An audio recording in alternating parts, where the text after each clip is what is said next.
be studying about the internal structure of kidney. So the longitudinal section of a kidney comprises of two main parts, the cortex and the medulla. The outer dotted portion, darker portion, that is known as the cortex, and the inner lighter portion, that is known as the medulla. I have shown it in two different colors for differentiation between the two parts. Then this medulla, it consists of striped appearances. These striped substance which is present, that is known as pyramids. Then the pyramids arise from an apex, this part. So this apex part, it is known as papilla. And the space between the two pyramids, this space which is present, that is known as the cortical column. And what is a function of the pyramid?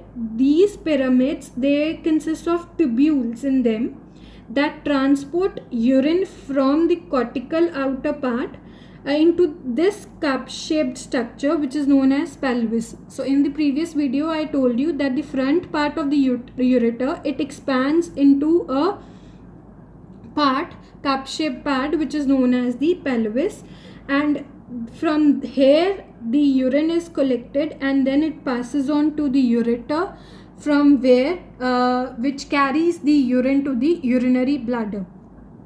And this is a hilum from where the ureter arises.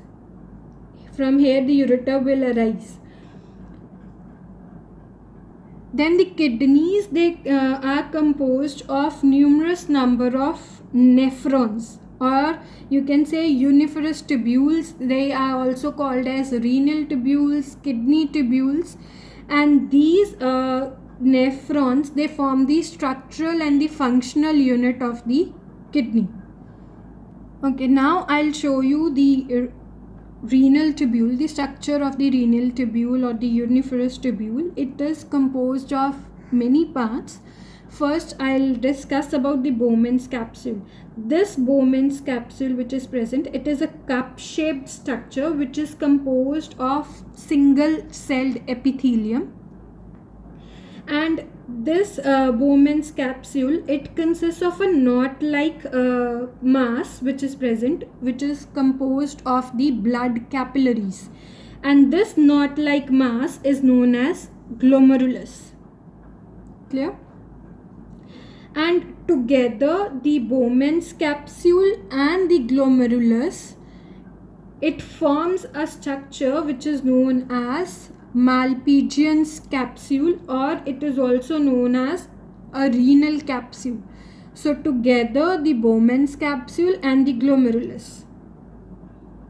Next we have the proximal convoluted tubule. This proximal convoluted tubule, it is also known as the first convoluted tubule.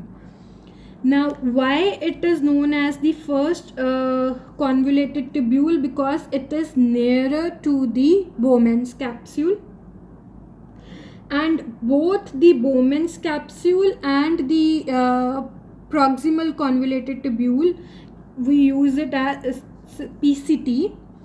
This PCT and the Bowman's capsule, they lie in the cortex region. I've shown you this outer cortex region which was dotted in appearance and darker in color. Here the Bowman's capsule and the PCT is present in the cortex region. And because of the presence of the Bowman's capsule and PCT, it gives it a dotted appearance. Clear? Then next we have the middle U-shaped tube. This U-shaped tube, which is a hairpin like structure, that is known as loop of Henle. So this loop of Henle, it is not convoluted like the PCT. It is a hairpin like structure. So it runs in medulla and then re-enters into the cortex region. So this loop of Henle which is present, that is present in the medulla. In the previous structure I have shown you the lighter part which was present. There the loop of Henle is present, and then it re-enters into the cortex region. So when it re-enters into the cortex region, it forms the DCT, which is known as the distal convoluted tubule. Why it is called the distal convoluted tubule? Because it is away from the Bowman's capsule. So that is why it is known as the distal convoluted tubule, and it is present in the cortex.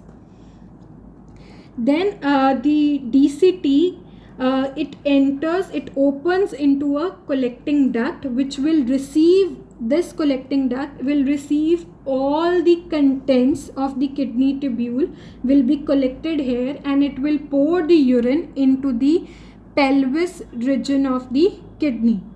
The expanded part of the ureter which is there, so it will pour its contents into the pelvis part of the kidney. Then in this we have a capillary network through which the blood flows.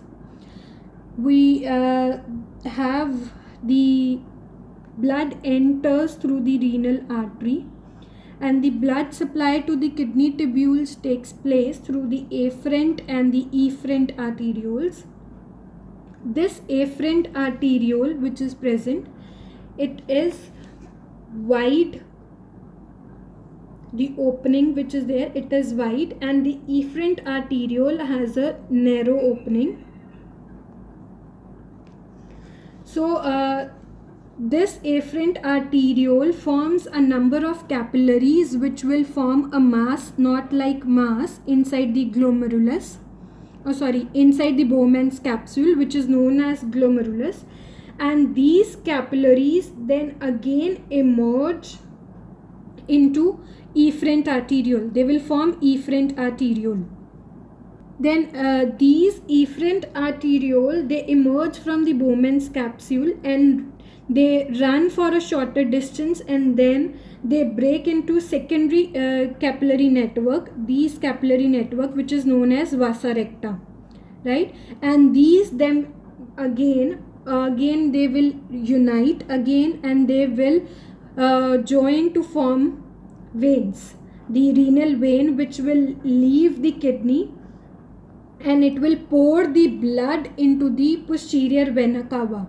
The posterior vena cava collects the blood from the lower parts of the body and then carries the blood to the heart. So this is important that the Bowman's capsule along with the glomerulus forms the Malpighian's capsule, and the structure can be asked like to draw the structure of the Malpighian's capsule. In that case, you just have to draw the Bowman's capsule and the glomerulus. You have to show the efferent and the efferent arterioles, and then the glomerular filtrate. When the filtration takes place, it will pass on to the PCT, loop of Henle, DCT, and then the urine gets collected in the collecting duct, which will the function of the kidneys, how the formation of urine takes place. We'll discuss it in the next video in detail.